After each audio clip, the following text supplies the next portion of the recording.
Before we begin, take a slow breath.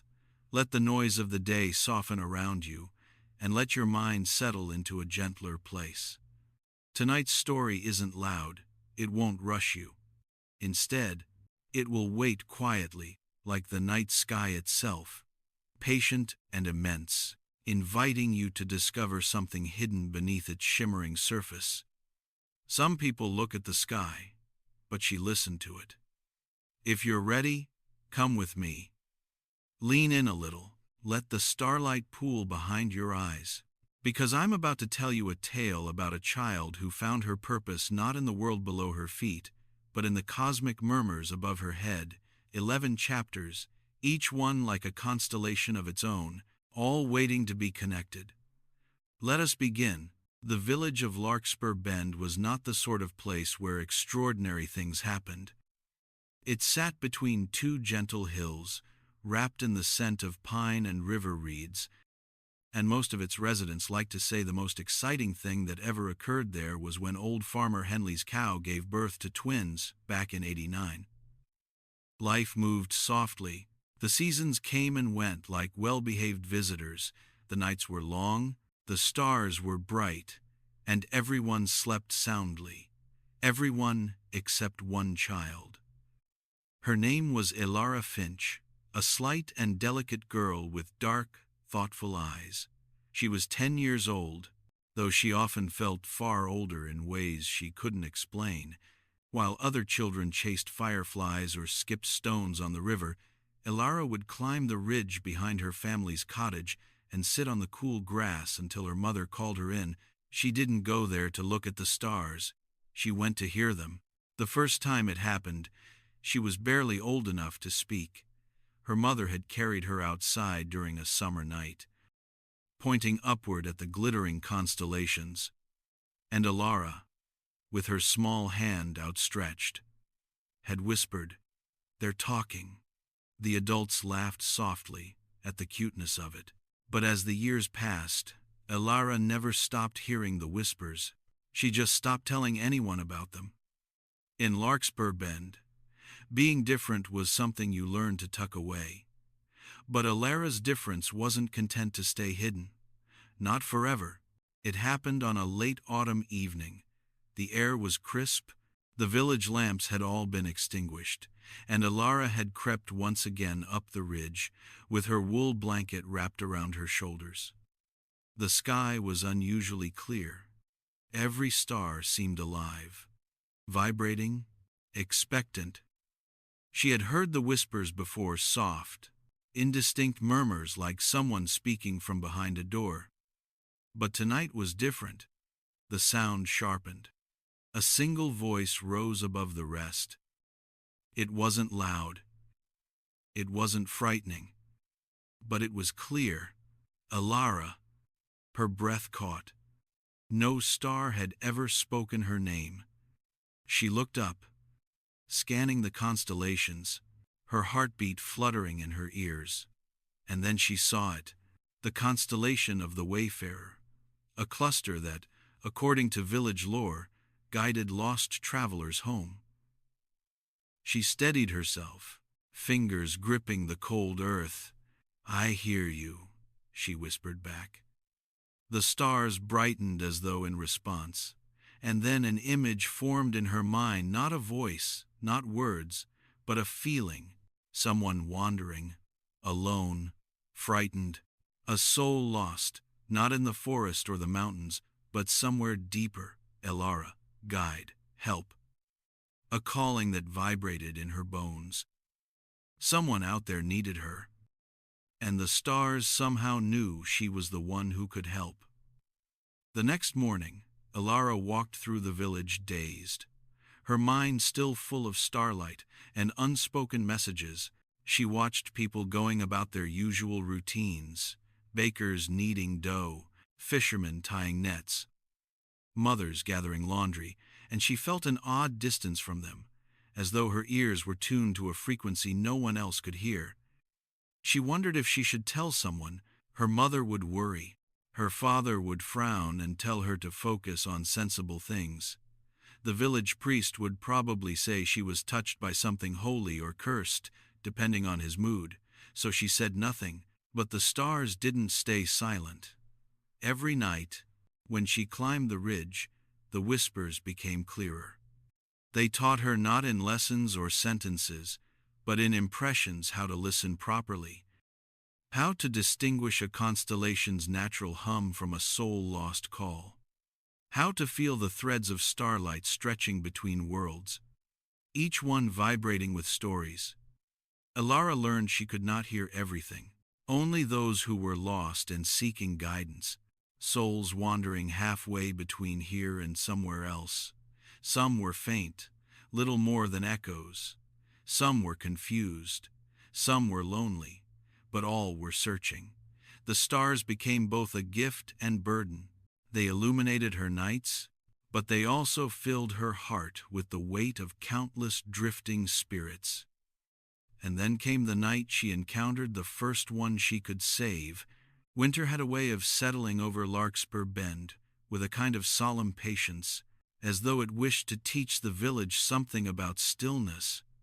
On this particular evening, dusk had draped itself over the hills like a heavy wool blanket, muting every sound and softening every outline. Smoke curled from chimneys in slow, lazy spirals. Windows glowed faintly with amber light. Most families were settling in for supper, hands warmed by bowls of stew, boots drying by the hearth.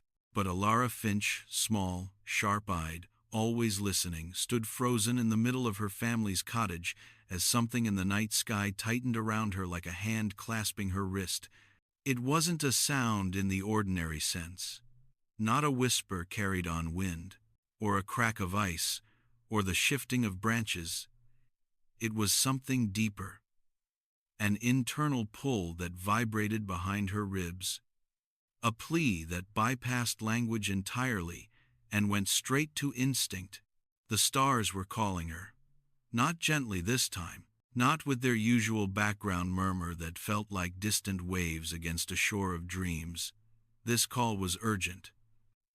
Frayed at the edges, electric with fear.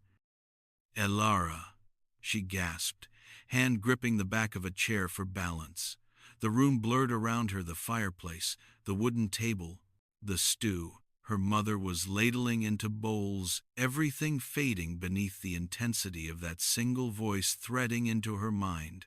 "River, hurry." Another tug, stronger this time, snapped through her like a jolt of cold water. "Elara," her mother asked, frowning, "are you all right?" But Elara was already moving. Instinct eclipsed everything else. She lunged for the door, boots half-laced, coat unbuttoned. Behind her, her father's voice rose sharply. "Elara, where do you think you're?" She didn't answer, couldn't. The call in her mind drowned everything out. Her breath came in white puffs as she sprinted into the gloom, the cold biting her cheeks, the snow crunching under her boots in frantic, uneven rhythms. The sky above was cloudy, heavy with unfallen snow.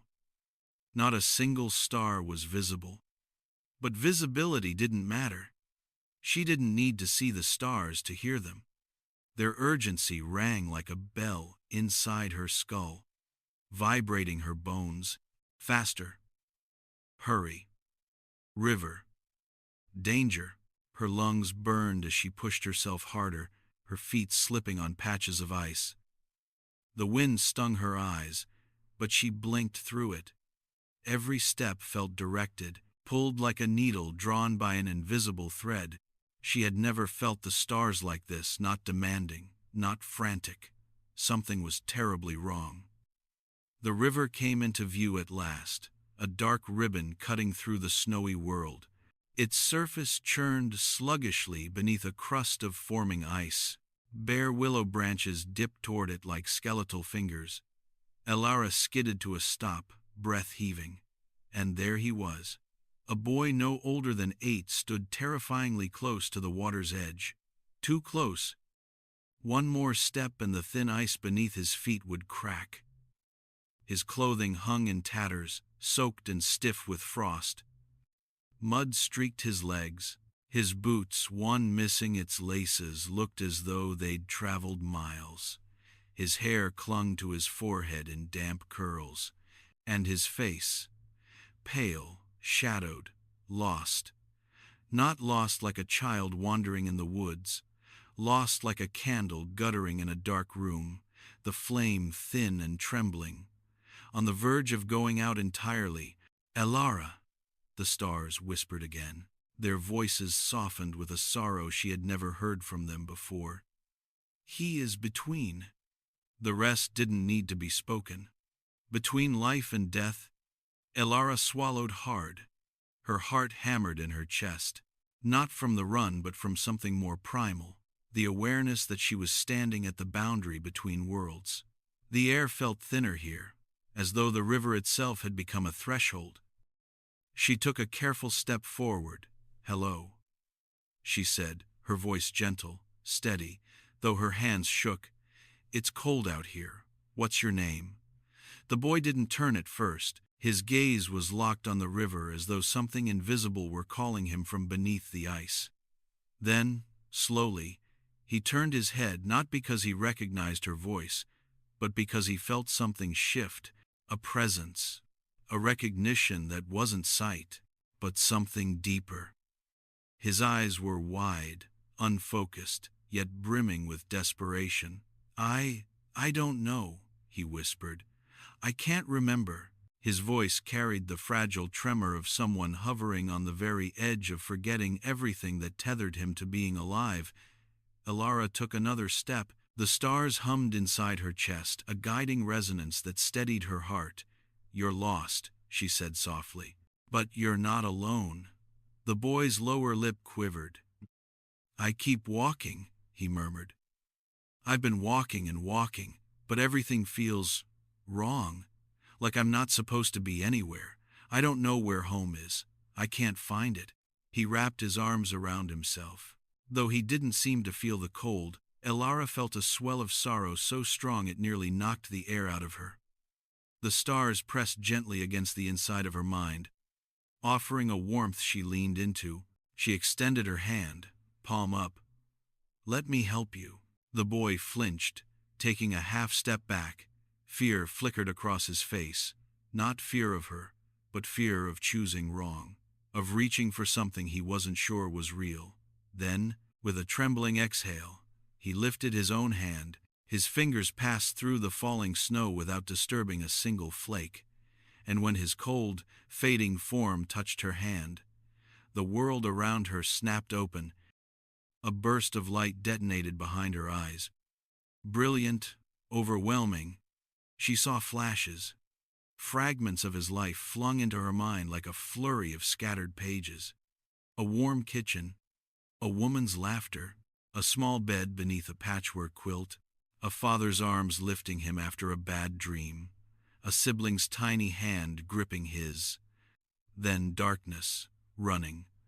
A fall, water, cold, voices shouting. Hands reaching for him too late, fear. Fear so deep it carved hollows in his soul. Elara gasped. Her knees buckled, but she stayed upright, holding his hand, holding him with all the strength she could muster. The stars poured their warmth into her like sunlight, swelling the veins of a frozen leaf, urging her onward. The boy stared at her, eyes wide, breath trembling. "I'm scared." "I know," Elara whispered, her voice cracking. "But you're not meant to stay here. You can go home." He shook his head, tears welling. "But I don't know the way." "You don't have to," she said. "I'll guide you." His expression softened, fear melting into relief so profound it shimmered in the air around him. The edges of his form began to glow faintly, like frost catching the sunrise. You can see me," he said, almost in disbelief. "I can hear you," she corrected gently. "And they can too." She nodded toward the sky. Though the stars remained hidden behind the clouds, still, The boy seemed to understand. He looked upward, face relaxing for the first time since she'd seen him. The glow around him strengthened. His outlines flickered, thinning like vapor caught by a warm wind. Snow passed through him now without resistance. "Thank you," he murmured, looking at her with a mixture of awe and gratitude that made her throat tighten. She squeezed his hand one last time, and he was gone. Just like that, his form dissolving into a shimmer of gentle light, drifting upward, then fading completely. Not violently, not abruptly, but peacefully, like the soft extinguishing of a lantern whose flame has completed its purpose. Elara's breath came in ragged shivers. Her legs finally gave out, and she collapsed to her knees on the snowy ground. Cold seeped through her clothes, but she barely felt it. The warmth of the stars still pulsed faintly inside her, cushioning the crash of exhaustion. The night air felt strangely lighter, as though the world itself had exhaled. Slowly, a whisper brushed her ear. Not urgent now, not fearful, but soft, grateful. "Elara." Another whisper joined it, then another, forming a harmonious murmur. "Thank you. Well done. Rest now." She bowed her head, tears slipping silently down her cheeks. Not tears of grief, though grief lingered in the shadows of her mind, but tears of something deeper, the weight of what she had just done, the responsibility she now understood, the knowledge that she had crossed a threshold she could never return from, because this was the first soul she had guided, and she knew down to the marrow of her small, fragile bones that it would not be the last. For a long moment, she stayed there, kneeling by the riverbank, snow collecting on her shoulders, breath shaking in the dark. The clouds above thinned just enough for a single star to pierce through a small, dim point of light. But steady, Elara lifted her gaze. The star flickered once, as though winking at her. Then another appeared beside it, and another, until half the sky shimmered faintly, breaking through the winter veil. She didn't imagine the warmth that spread through her chest. She didn't imagine the soft pulse of gratitude that the stars radiated toward her like a heartbeat. She was connected to them now more deeply than ever before. A guide, a bridge, a listener between worlds, and though she could not have said why or how, she knew one thing with certainty. This night had changed her. The stars were no longer distant lights in the sky. They were companions, witnesses, teachers, and she was no longer simply a girl who heard their whispers. She had become part of their song. She stood slowly, brushing the snow from her knees, steadying herself as her breath returned. The river's surface rippled quietly, the ice settling back into place as though nothing had happened. The night wind softened to a gentle sweep across the fields. Elara turned back toward the village, the warm glow of cottage windows flickering far away. Her parents would be worried. Questions would come. Answers would be hard. But she began walking anyway, her steps slow but sure. The stars murmured a soft lullaby overhead. She listened. She always would. In the days that followed the night by the river, Elara moved through the world as though she carried two lives inside one small body, the life everyone could see, and the life that pulsed quietly beneath her skin, stitched into her bones by starlight. Something inside her had shifted, not in a sudden, dramatic way, but in a slow, steady unfolding, like a flower discovering itself petal by petal. She had always heard the stars, had always felt the strange pull of something beyond the boundaries of ordinary life, but now she understood their purpose, and her own. She was not merely a listener, she was a guide. The realization came upon her gradually, yet undeniably, like the dawning of a morning she felt long before opening her eyes. Every night since the encounter with the boy at the river, the stars hummed with a resonance that felt deeper, fuller, somehow more aware of her and what she had done. Their whispers were no longer a chorus drifting faintly on the edge of hearing. They were intentional, attentive, watchful. Each lost soul was like a drifting note in a vast and ancient melody, a melody the stars had been composing since the world's beginning. They guided wanderers, comforted the forgotten, held vigil for the lonely. But they could not reach every place where shadows pooled or grief settled. That was where Elara fit, though she had never asked for such a role. The stars had given her a gift, and in giving it they had entrusted her with a responsibility older than memory. And she felt it. She felt everything. She felt the weight of every wandering spirit that murmured near her, not always speaking, sometimes only brushing against her awareness like a cold breeze slipping past her ear. She felt their confusion, their fragmented memories, their longing for someone to take their hand and remind them that they were not alone, that they had not been forgotten. The weight exhausted her. It pulled at her eyelids, at her heartbeat, at the small muscles of her back and shoulders as though she carried invisible burdens. Some nights she climbed the ridge with her blanket wrapped tight around her, intending to listen for only a moment, and instead fell asleep beneath the open sky. While the village dreamt safe and warm in their beds, Elara drifted into a half-sleep under the stars' gentle hum, soft melodies that belonged to no language, lullabies only she could hear. They soothed her, warmed her, wrapped around her like arms that crossed the boundary between worlds. But they did not erase the tiredness. Her mother noticed first. "Elara, darling, you must sleep more," she said one morning, brushing stray curls from Elara's forehead as she prepared breakfast.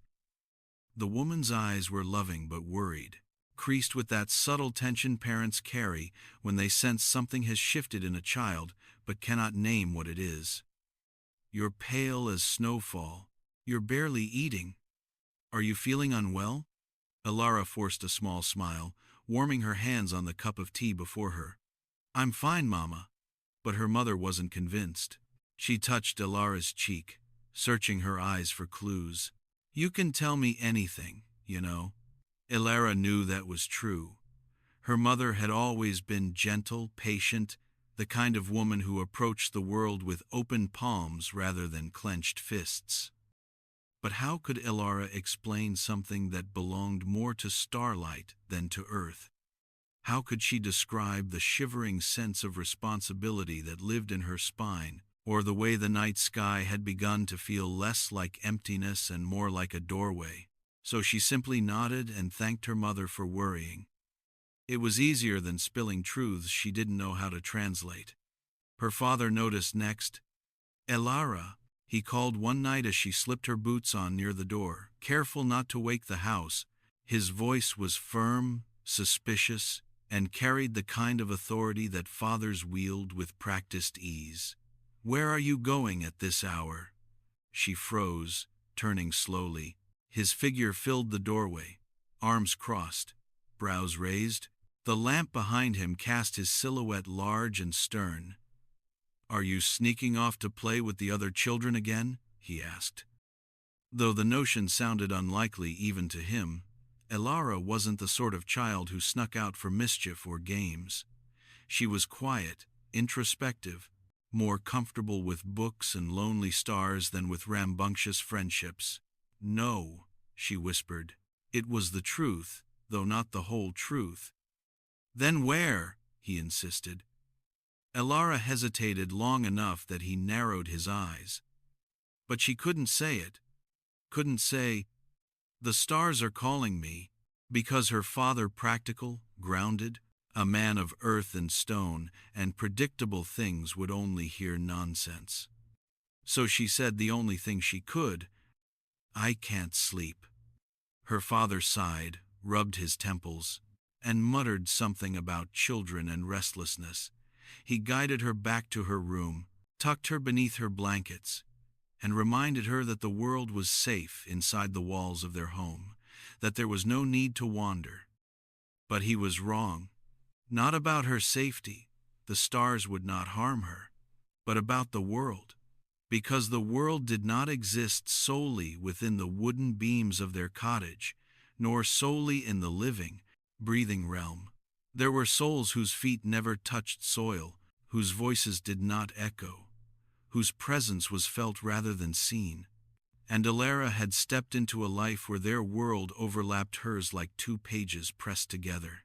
She lay awake long after her father left, staring at the ceiling, her heartbeat attuned to the faint hum beyond the walls. The stars tugged at her again gently this time, like a hand offering comfort rather than urgency. Not yet, she thought. Give me 1 hour. They seemed to understand.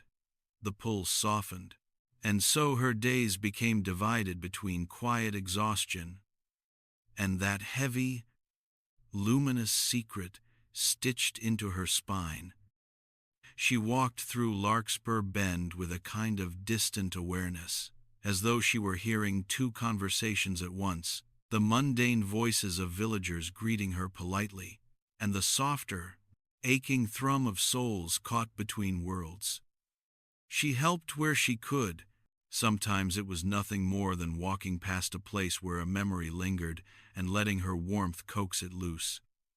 Sometimes a soul would lean toward her unseen to human eyes, but unmistakable to her seeking guidance. But most nights she climbed the ridge once again to sit beneath the stars, drawing strength from their ancient presence. Her purpose was unfolding like a path of scattered starlight, each step small but certain. She didn't yet know where that path led, only that she was meant to walk it, even if she walked it alone. But destinies rarely unfold quietly. Signs began to appear subtle at first, then unmistakable.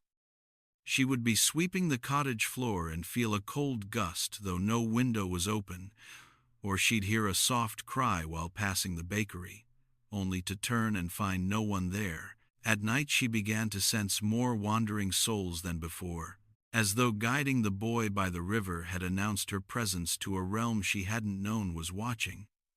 Some souls drifted peacefully, needing only the comfort of her acknowledgement to move on. Others clung to the world with a stubbornness that felt like knots she had to learn how to untangle. She began to recognize the different textures of their presence, the feather-light sadness of someone who had accepted their departure, the thick, clinging fog of someone refusing to let go, the trembling flicker of a life cut short. Every encounter etched something into her, a lesson, a weight, a piece of understanding. Yet even amid those experiences, she remained a child. She still helped her mother peel potatoes. She still skipped stones on the river when she found a rare pocket of calm. She still sat by the hearth at night, pretending to read while truly listening to the murmurs of the stars outside the frost-laced window. Her mother would look up from her knitting and smile gently. "Elara, sweetheart, your eyes look far away again." And Elara would blink, pull herself back, and smile as though nothing were amiss. To her father she seemed distracted, forgetful, always drifting mid-thought. To the villagers she seemed dreamy, perhaps too delicate for chores that required sturdier hands. To the stars she was something else entirely. She was their bridge. More than once she caught herself wondering if anyone in the village had ever held a secret this enormous. If anyone had ever walked around with the knowledge that the universe whispered directly to them at night, that souls sought them out for salvation, that their small hands had guided someone from the very edge of oblivion. She wondered how she was meant to carry such a thing. Was she strong enough, wise enough, old enough? She was just a girl. But every time she felt doubt swell in her chest, a warm ripple washed through her encouragement, reassurance, something like pride, as though the stars themselves reached down and cupped her heart gently in their luminous palms. Not alone, they seemed to say. Not ever. Still, her secret grew heavier, keeping it from her parents, from the world, twisted like a knot beneath her ribs. There were moments she longed to tell her mother everything, to sit beside her on the bed and say, "I can hear them. They speak to me. They need me." But she feared the softness on her mother's face might harden into fear or disbelief, or worse, pity. So Elara kept quiet. She let the weight build. She let the responsibility deepen. And all the while, the stars watched. One night, after guiding a trembling soul who had forgotten its own name, she sat on the ridge with her knees tucked under her chin, the wind tracing icy fingers along her cheeks. Her breath curled into the darkness.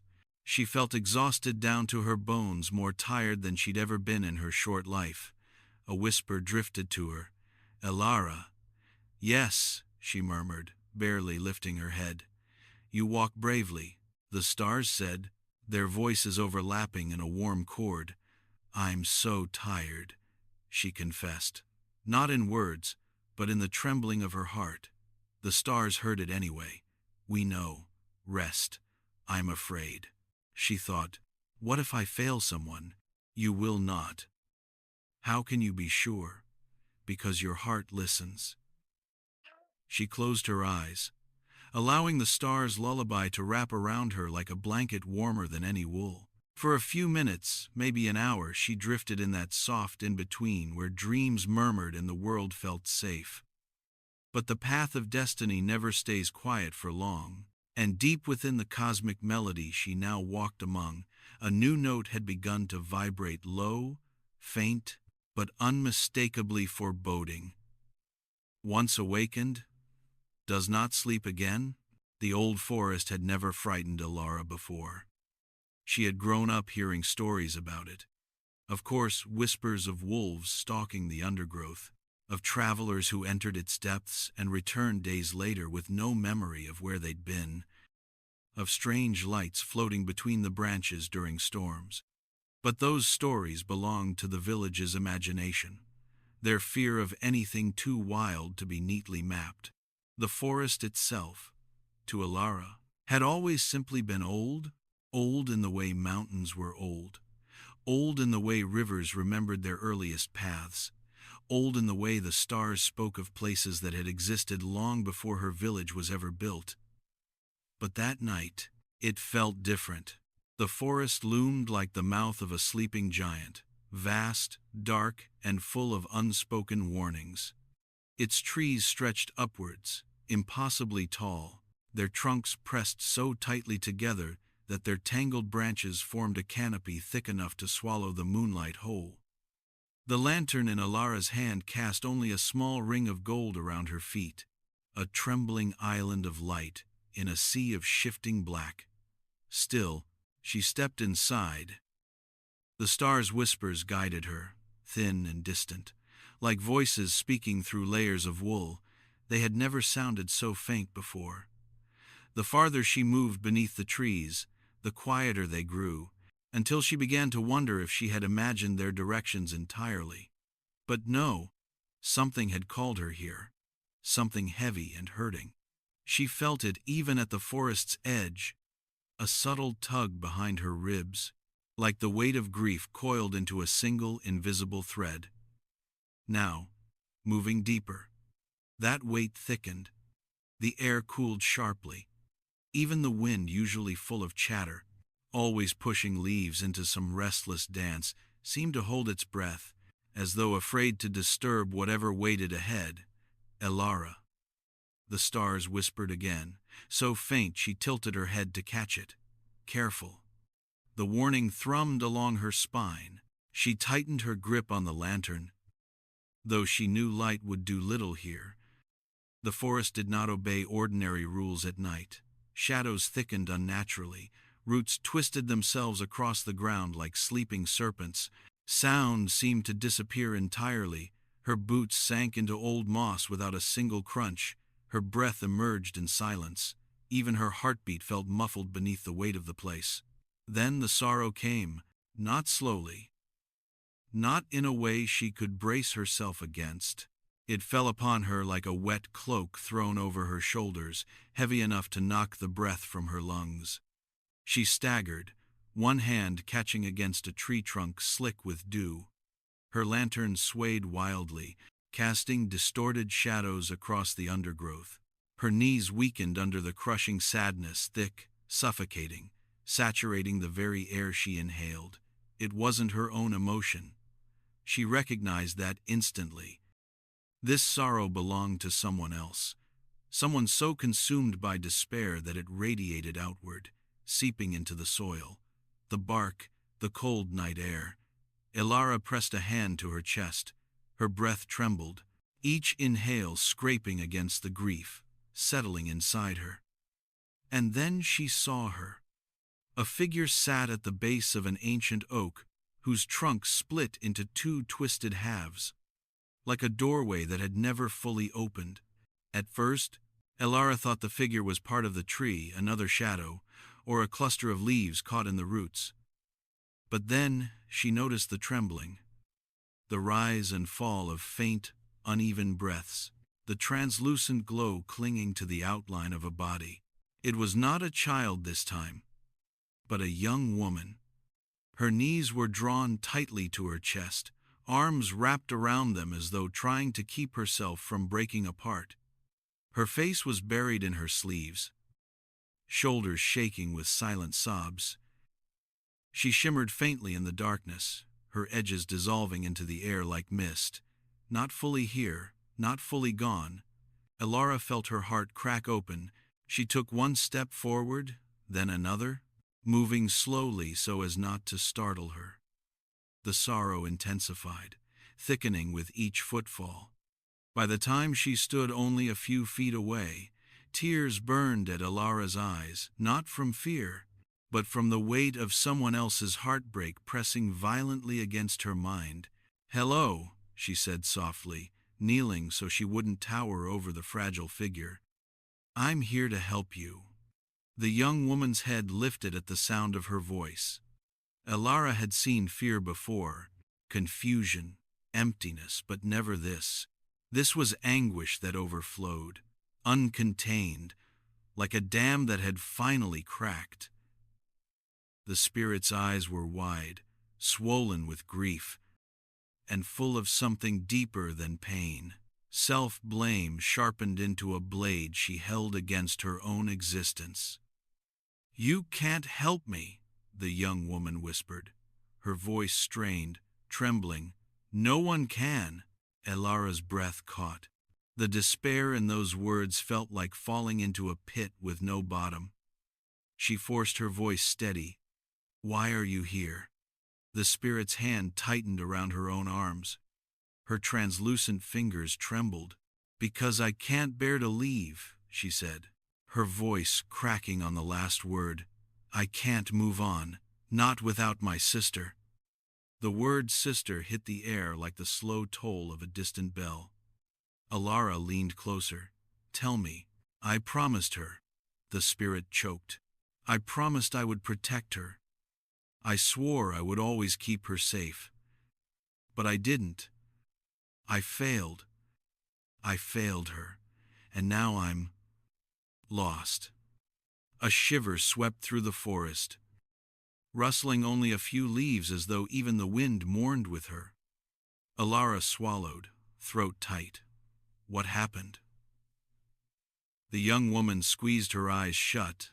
Memories flickered in her expression, too painful to fully surface, yet impossible to ignore. "We went into the forest together," she whispered. "There was a storm. The rain came so fast, it turned the ground into mud. The river swelled. She slipped, just a few steps ahead of me. I tried to reach her, but my foot caught. And she... Tears spilled from her spectral eyes, dissolving into the air. "I failed her," she said again, voice hollow. "And now this is the only place I deserve to be. Here, where I lost her." A faint pulse fluttered at the edge of Elara's senses. The stars, their voices strained to reach her through the grief, like hands pushing through water. "Elara," they whispered, distant, muffled. "She is not lost, as she believes." Elara's eyes widened. The meaning rippled through her instantly. She looked up instinctively, though the canopy blocked out the sky. "The sister," she whispered. "She's alive." "Yes." The stars breathed faintly, though the voice trembled under the pressure of the sorrow clouding the forest. Elara exhaled in relief, so sharp it almost hurt. She looked back at the young woman, who shook her head violently, as though refusing to let hope near her. "You didn't fail her," Elara said, her voice stronger now. "You didn't lose her. She survived. She's waiting for you to come back, just not in the way you think." The spirit stared at her, breath hitching. "No," she whispered. "If I leave this place, it means accepting what happened. It means accepting that I let her fall. I can't. I can't leave the place where I failed her. I can't leave her behind again." "No," Elara said gently. "You won't be leaving her behind. You'll be letting her go forward, and she will feel it the moment you find peace. She'll know." But the young woman shook her head harder, panic rising. I can't. This place is all I have left of her." Elara took a deep, steadying breath. It was time. She reached out and placed her hand on the spirit's. "Then let me carry it with you," she whispered, "just for a moment." The forest held its breath. Warmth surged through Elara's hand, shooting up her arm, crashing into her chest with a force that knocked the air from her lungs. It wasn't a gentle warmth. It was intense, blinding, blistering like sunlight tearing through ice. The spirit's grief flooded into her, cold, sharp, relentless. Elara gasped as the young woman's memories rushed through her. The laughter of two sisters running through rain-soaked grass. The fear in the older one's voice during the storm. The panic when the younger slipped. The scream swallowed by wind. The helplessness as the world tilted into tragedy. Tears streamed down Elara's face. Her shoulders trembled. Her heart felt as though it were splintering under the weight of loss, so profound it seemed impossible to survive. The young woman gasped, startled. You feel it?" "Yes," Elara whispered, voice shaking. "And I'll help you release it." Together, they breathed. Slowly, painfully, the sorrow loosened. It didn't vanish, not entirely, but it shifted, softened, became something that could be carried instead of something that crushed. A wind rustled through the trees, not cold, but warm, like the exhale of something ancient finally relaxing. The forest seemed to sigh in relief, as though releasing its own held breath. The spirit's trembling eased. Her form steadied, becoming clearer, brighter, less clouded by despair. She looked at Elara with wide, astonished eyes. "May I go?" she whispered. Elara squeezed her hand. "Yes, and your sister, she'll feel it. She'll know you're at peace." The young woman closed her eyes. Her expression softened into something beautiful. Hope, fragile but real. Light gathered around her, soft and golden, growing brighter until her entire form glowed like a lantern in the dark. Then, gently, she dissolved. Not into darkness, into starlight. Her shimmering essence drifted upward, threading through branches, disappearing into the night sky beyond the canopy, and high above, the constellation of the hearth dimmed, since the grief had taken root, flickered, then glowed, bright, steady, alive once more. The stars whispered their gratitude, warm and soft. Elara. She lowered her head, breath trembling. The last traces of sorrow fading from her heart. Another soul guided home, and somewhere beyond the forest, a girl, the younger sister, would wake that night with a sudden lightness in her chest, sensing without understanding that someone she had loved deeply had finally found peace. Elara returned from the old forest with a hollowness inside her, as though some invisible thread had been pulled taut through the center of her body and then left vibrating long after the moment had passed. Each step toward home felt heavier than the last. The night air seemed thicker, clinging to her clothes, her hair, her skin. When she finally crossed the threshold of her cottage, her mother barely had time to turn from the hearth and ask where she'd been before. Elara murmured something incoherent and sank into bed fully clothed. Sleep took her instantly, too deeply, too suddenly. Like falling into dark water, she expected silence, oblivion, rest that smoothed the frayed edges of her mind. But her dreams were nothing like that. Instead, she drifted through a vast sky where stars rotated slowly around her, each one pulsing not randomly, not chaotically, but in a rhythm that matched the beat of her own heart. Their glow expanded and contracted as though breathing with her, as though the entire cosmos had wrapped itself around her like a protective cocoon. Their whispers were softer here, more like the hush of waves against distant shores. She felt no urgency in them, no summons, only presence, watchfulness. A collective breath waiting on the inhale. The stars felt closer than ever, not above her, but around her, woven into her like threads of warm light, stitched beneath her skin. When she woke, dawn light filtered through the shutters, casting faint stripes across her blanket. She blinked, disoriented at first, unsure whether the weight in her limbs came from exhaustion or from whatever had happened while she slept. Her body felt different, not stronger, not weaker, but older in ways she could not articulate. Heavier, yes, but also expanded. As though guiding the grieving spirit had carved something new into her being, leaving behind a hollow for more light or more sorrow, she didn't know which yet. She sat up slowly. Even that small movement seemed to tug at invisible cords inside her. For days afterward, she moved with a sluggishness that startled those around her. Her mother would hand her a basket of laundry to carry outside, and Elara's arms would tremble halfway through the task. Her father asked her to fetch water from the well one afternoon, and she nearly fell asleep leaning against the bucket's handle. Every chore felt like wading through deep sand. Every step had to be willed into existence. Her mother, alarmed, pressed her palm to Elara's forehead repeatedly, checking for fever. "Are you sure you're not sick?" she asked more than once. "This isn't like you. You used to skip across the yard like a little deer. Now you walk as though the ground itself weighs 10 times more than it should." Elara only shook her head, offering the same explanation each time: "I'm just tired." But the truth was more complicated, more tangled. Guiding the grieving spirit had required something of her, something deeper than energy, something closer to life force. She could still feel the echo of that woman's sorrow inside her chest, like the lingering ache after lifting something far too heavy. It wasn't painful exactly, but it remained, and it changed her.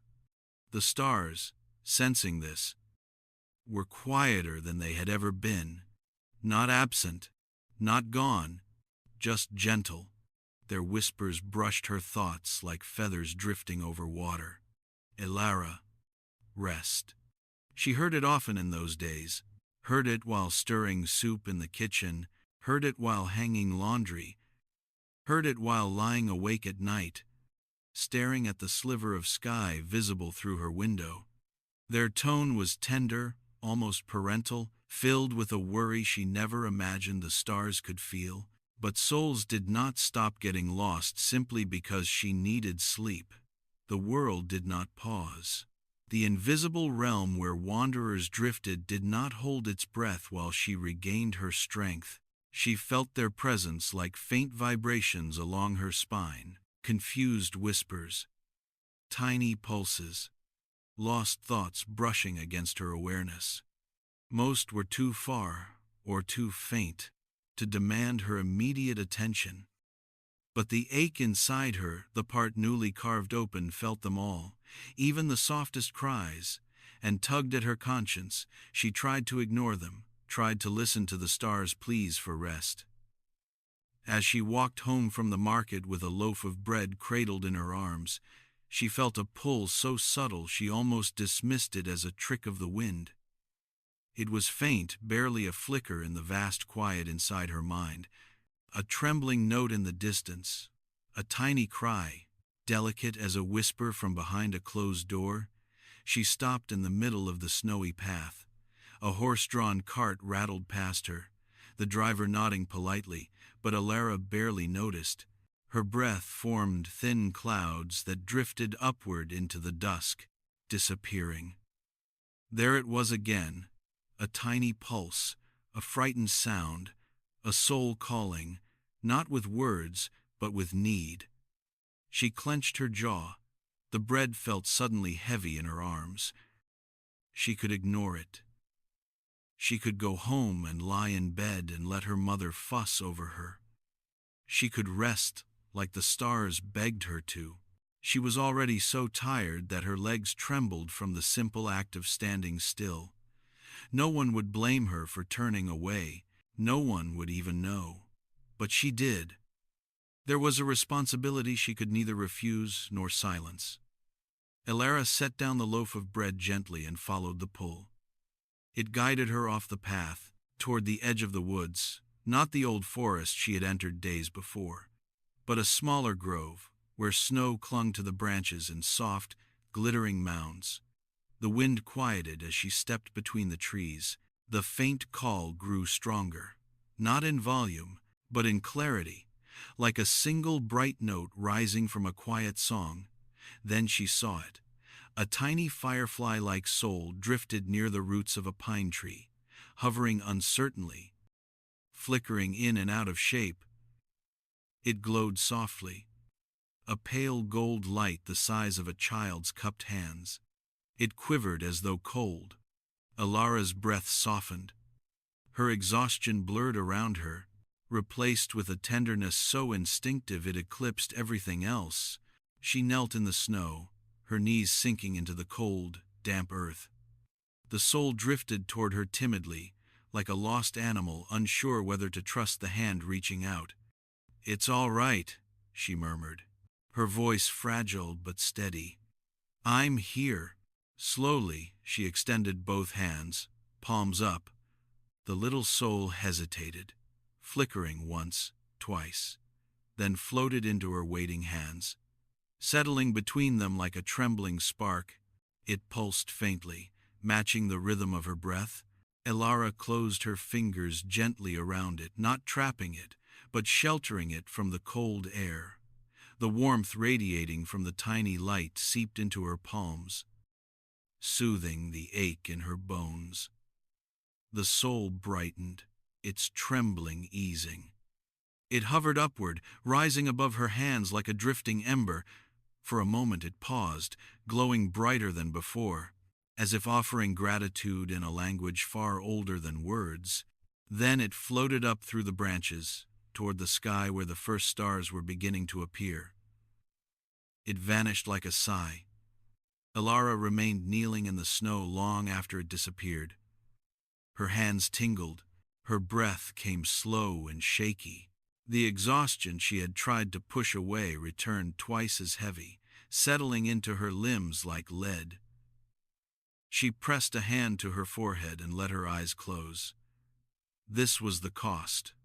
Not pain, not danger, not fear, but weariness that sank deep, weariness that came from feeling the world's sorrow as though it were her own, weariness from holding the fragile, flickering souls of others when her own small body was not built for such weight. But beneath the exhaustion, something else stirred. Warm, grounded, real, understanding. Her gift was never about power, never about shining or being chosen or being exceptional. It was about presence. Being there when someone needed her.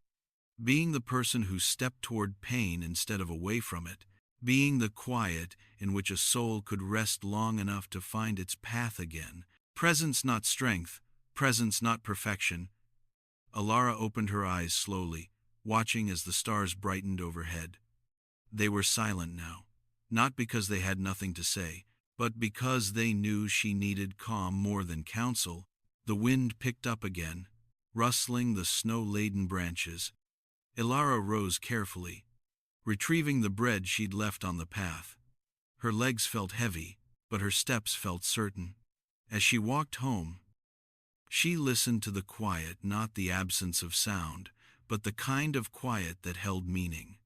A quiet that belonged not only to the night, but to her, the quiet of someone who carried the weight of souls gently and faithfully, the quiet of someone discovering who she was becoming, the quiet of a guide. Below is your fully rewritten, expanded to 2,000-word narrative, keeping the same story arc, tone, and narrator voice. It deepens character psychology, environmental detail, and emotional tension while remaining continuous, immersive, and true to your source material. Long before anyone spoke aloud, Elara could feel the gaze of the village gathering quietly around her, curious glances caught at the corner of her vision, uneasy pauses in conversation, the slight shift in tone when someone greeted her as she passed. It was impossible to hide forever. Secrets, as large as the one she carried, not heavy like something clutched to the chest, but luminous like something leaking from her pores, were never meant to remain unnoticed. People began to observe the changes first in small details.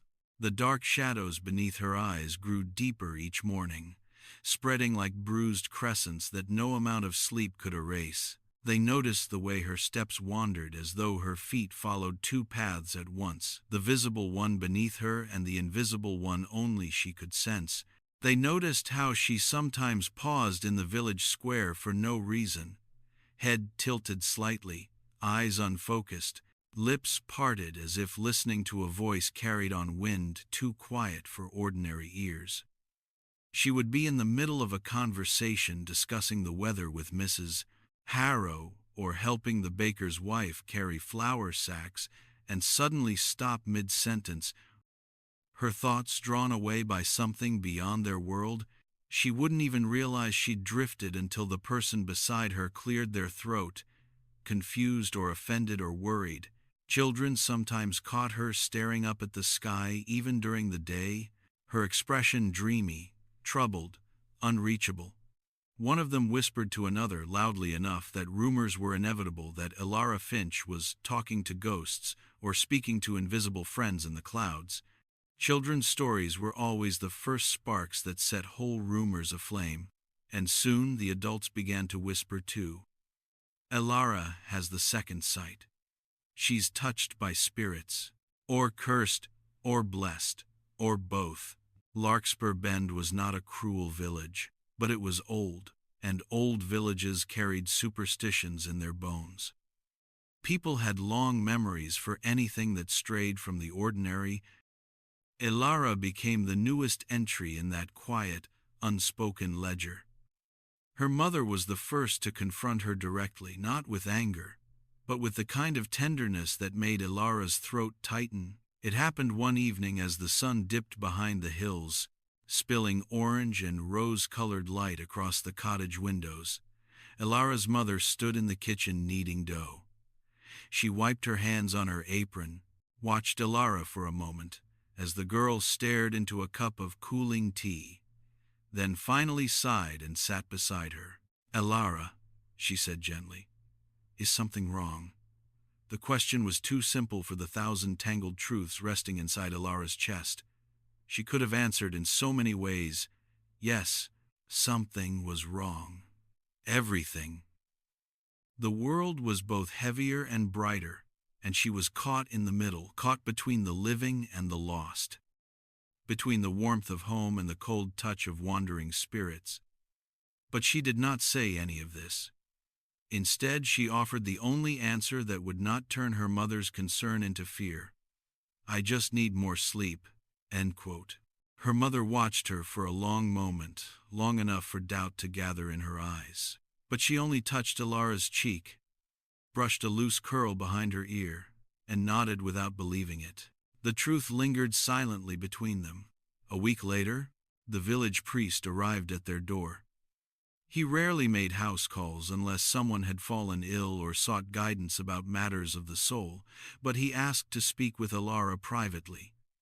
Her father obliged, though he frowned as though suspecting mischief or blasphemy. The priest sat with her at the wooden table, folding his hands, eyes soft with concern.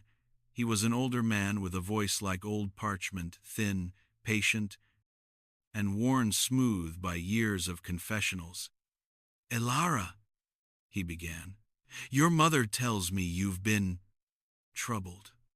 Elara stiffened, her fingers tightening around the hem of her sleeve.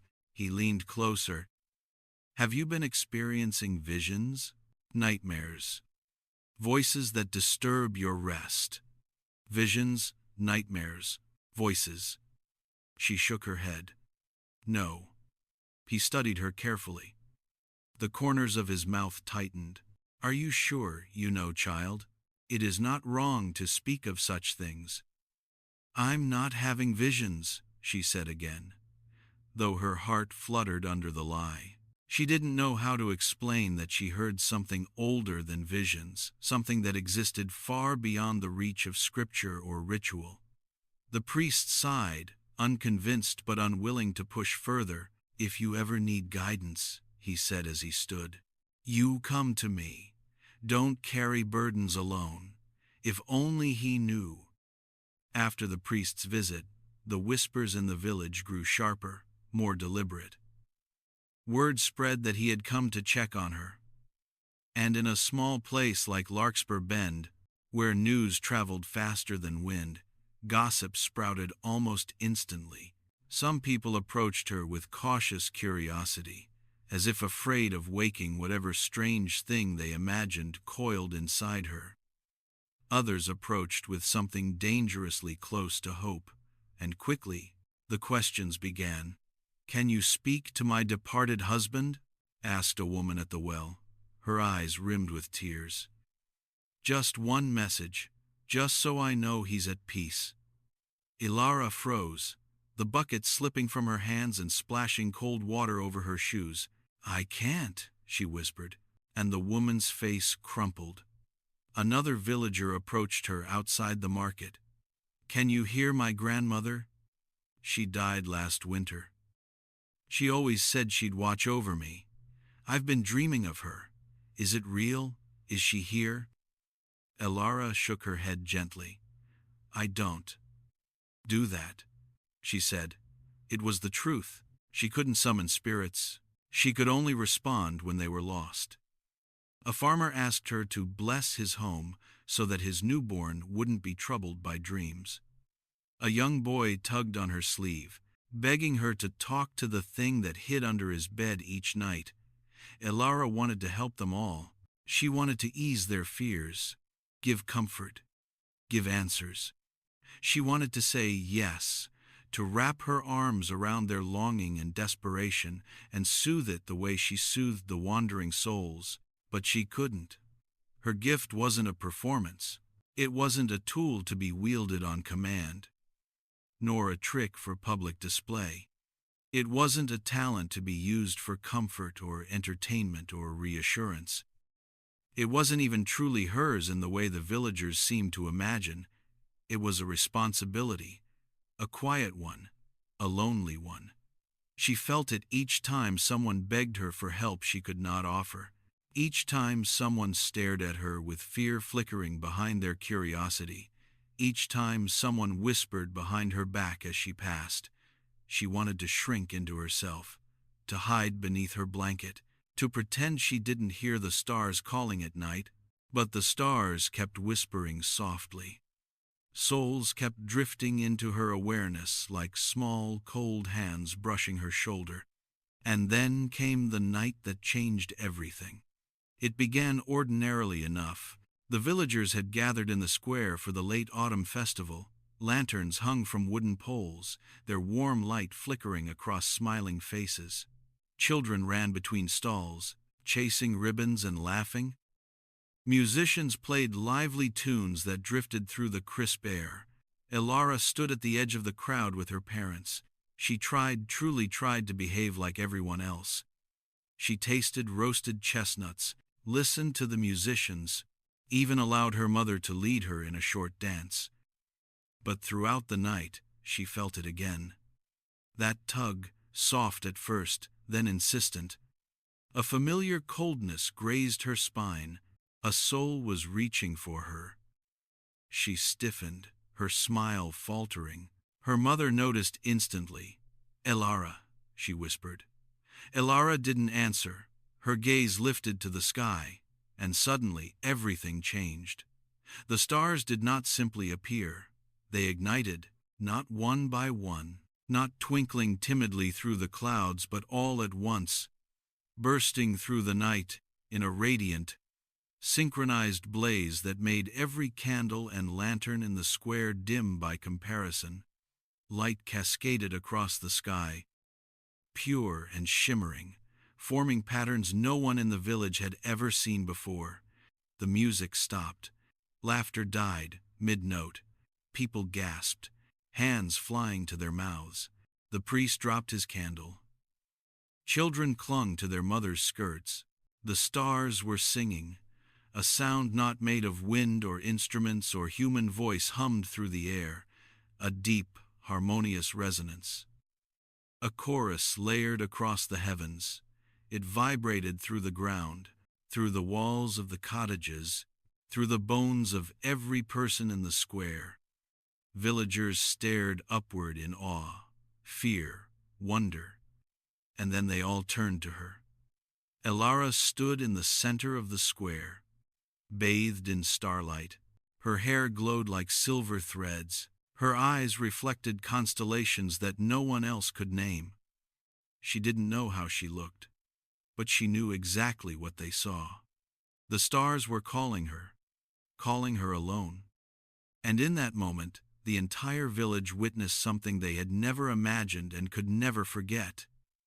It began so softly that most people would have mistaken it for the wind brushing past the eaves of their cottages. A hum, faint but certain, rising from a place that was not earthbound. Elara felt it before she heard it. It resonated in her bones. A tremor like the first pluck of a harp string stretched across the night. Her breath stilled. Somewhere deep inside her, something answered a quiet murmur, a shiver beneath her ribs, a recognition. The hum strengthened. A vibration rippled through the sky, subtle but inarguable, as if the heavens themselves had inhaled. The entire village heard it. People stepping out to dump water from their pails froze mid-motion. The blacksmith paused with his hammer raised above glowing metal. Children running through the square skidded to a halt, their laughter dissolving into breathless awe. Even the dogs stopped barking. The sky trembled, not visibly at first, just a sensation, a shared pulse thrumming through the air.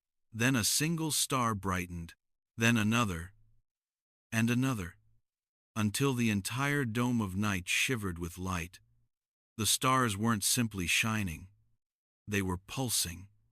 A radiant glow expanded and contracted across the sky in rhythmic waves, each pulse sending a shimmer down through the atmosphere like ripples on water. Villagers stared upward, their mouths open, their faces illuminated by the impossible light. And then the sound came.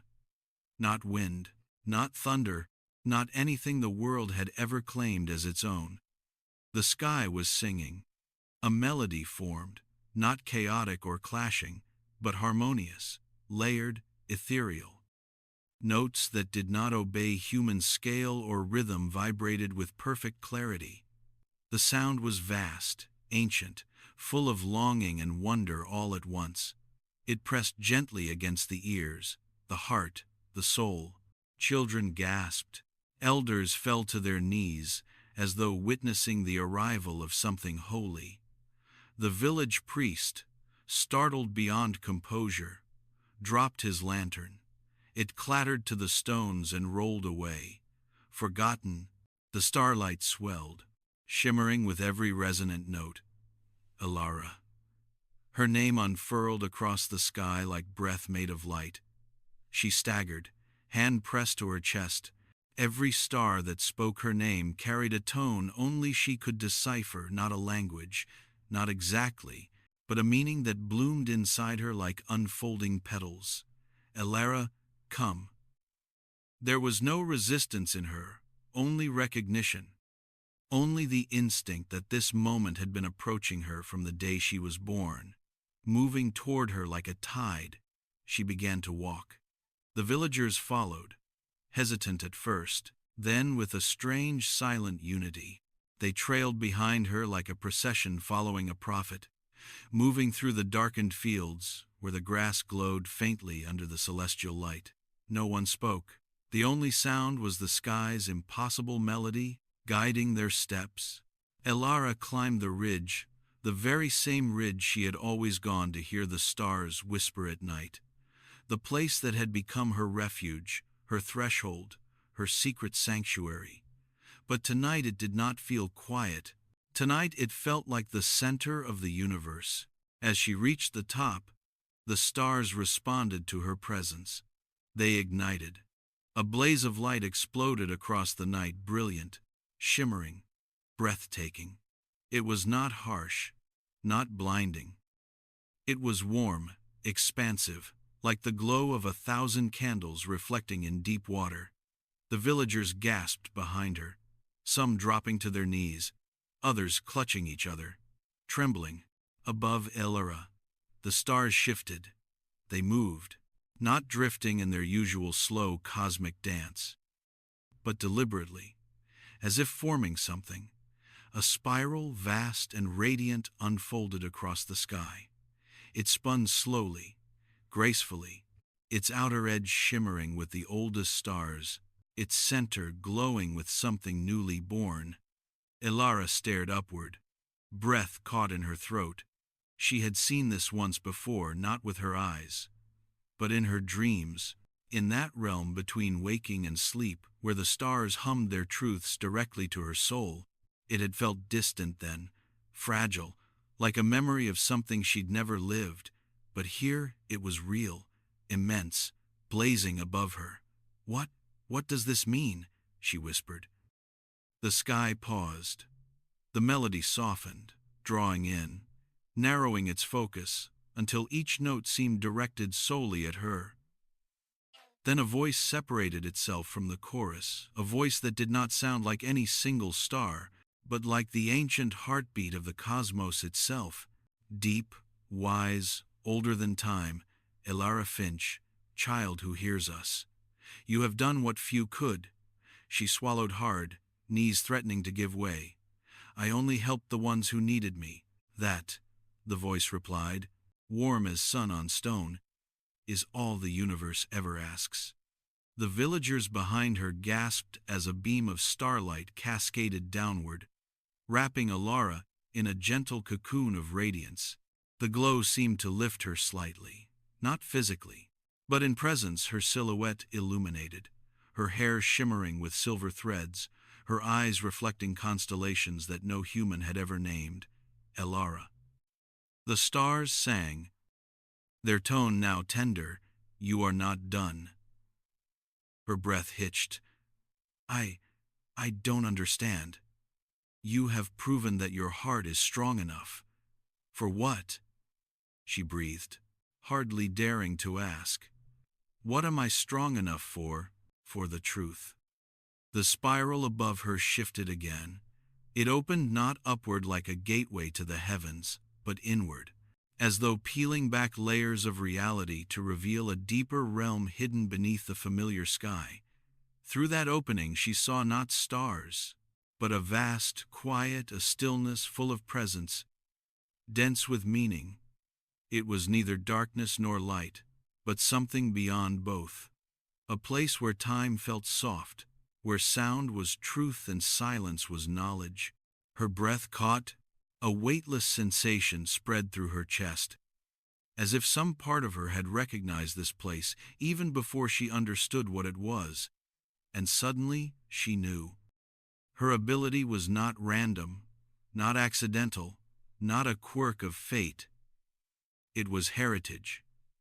The realization struck her with the force of a tidal wave, not painful, but overwhelming, like standing suddenly in the center of a storm of memory that did not belong to her, yet was entirely hers.